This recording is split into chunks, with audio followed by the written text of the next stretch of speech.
पत्नी को छोड़कर के, अपने पिता को छोड़ के धर्म संघ में आ गए हैं और यहाँ साधना में लग गए हैं। कितनी बड़ी बात है, कितनी बड़ी बात है। इस छोटी अवस्था में, बालावस्था में साधु बन जाना और जिंदगी भर जो संयम पाल लेता है, कितनी बड़ी बात उसके जीवन की हो जाती है। हमारे जैन शास्त्र में कितने कितने आचार्यों, साधु साधियों ने छोटी अवस्था में, एक विवाहित अवस्था में संयम जीवन को स्वीकार किया है।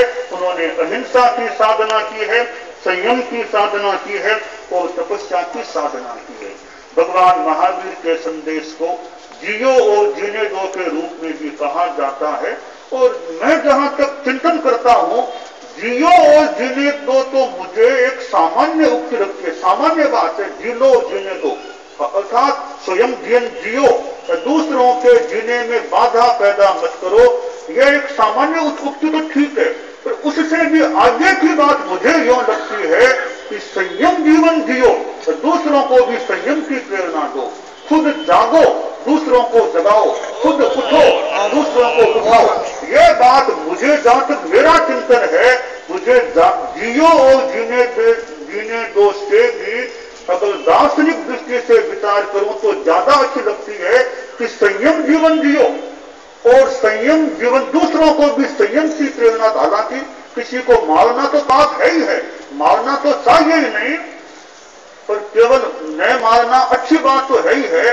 हम दूसरों को संयम की प्रेरणा भी दे सकें कि तुम संयम का जीवन जियो, अध्यात्म का जीवन जियो, सच्चाई का जीवन जियो, तो स्वयं भी हम ऐसा संयम का जीवन जिए और दूसरों का को भी संयम जीवन जीने की प्रेरणा दें।